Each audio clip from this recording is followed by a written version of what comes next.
से डरो, उस वक्त से जब आंख का पानी बह जाए, जब गिरता आंसू कह जाए, कोई दामन नहीं समेटे जो, कोई नजर नहीं अब देखे जो, डरो उस वक्त से, डरो उस वक्त से। कब से कटी हुई है बिजली? जब से बिल अदा नहीं किया मैंने। से बिल अदा नहीं हुआ? जब से मेरी आखिरी फिल्म फ्लॉप हुई है। मुझसे मिलकर यकीन है आपको कोई खुशी नहीं होगी? बस जाने क्यों डर सा लगता है मुझे। पापा, उनकी बातें सुनकर ऐसा लगता है वो बहुत आगे जाएंगे। वो इतना आगे जाने की सलाहियत रखते हैं कि मैं अपने आप को उनके आगे कुछ भी नहीं समझती हूँ। बेटा, उनसे मिले बगैर तुमने इतना बड़ा फैसला कर कैसे लिया? फैसला तो आपने करना है पापा। बेटा, सागर से मिलने के बाद मुझे अंदाजा हुआ है कि वो जिंदगी भर दौलतमंद आदमी नहीं बन सकता। लेकिन पापा, मुझे यकीन है कि एक दिन शोहरत की बुलंदियां सागर के कदम जरूर चूमेंगी। किस्सा मुख्तसर, गजाला मेरी बीवी बनकर मेरे फ्लैट में आ जाती है। छोटा सा एक कमरे का फ्लैट।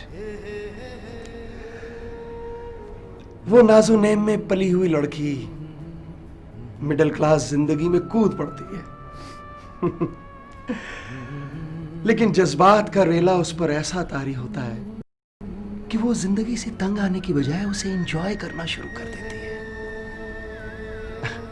वो अक्सर मुझसे कहा करती थी,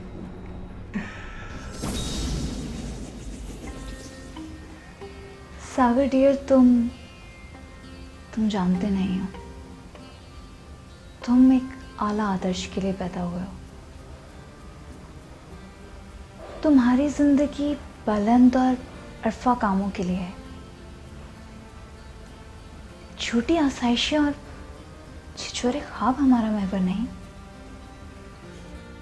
गजाला, दरअसल मैं समझता हूं कि ये तुम हो जो ऐसा सोचती हो। अपनी माजी की जिंदगी की यकसानियत से तंग आ गई हो, उस मोनोटनी से निकलना चाहती हो, बोर हो गई हो तुम। शायद इसीलिए तुम एक नई और इनकलाबी जिंदगी के बहकावे में आ गई हो। Oh डियर, मैं किसी सूडो जिंदगी की कायल नहीं हूं। आज तुम इस एक कमरे के फ्लैट में रहते हो और ये हम दोनों के लिए काफी है। और वैसे भी तुम इस फ्लैट से नहीं पहचाने जाओगे। तुम इस फ्लैट में मौजूद कौमी और बैनुल अक़वामी अवार्ड्स और 27 से पहचाने जाओगे।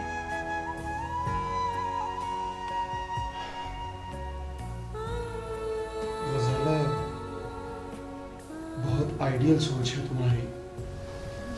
तुम मुझसे वादा करो सागर, तुम अपने आइडियल्स का सौदा नहीं करोगे। तुम वही करोगे जो तुम्हारा ईमान है। मैं तुमसे वादा करता हूँ, खुश।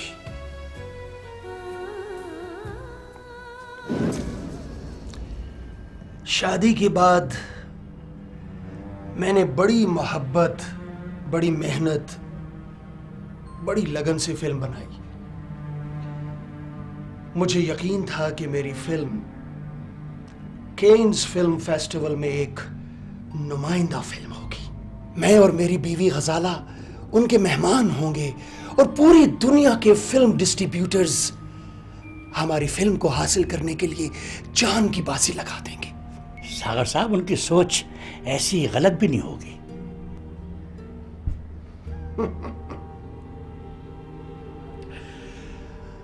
हाँ, लेकिन बिल्कुल इसके बरक्स हुआ। लेकिन जब फिल्म रिलीज हुई तो मैं दम सादे सिनेमा हॉल में इंतजार कर रहा था कि कोई हमें इस कयामत से जिंदा सलामत वापस हमारे फ्लैट पहुंचा दे जो उस वक्त उस हॉल में बरपा था। मगर लोग कहते थे कि इस फिल्म को स्क्रीन से कोई उतार नहीं सकता, पुलिस उतारेगी तो उतरेगी। ठीक कहते हैं आप, लेकिन वक्त के साथ साथ लोगों का रुझान बदल गया।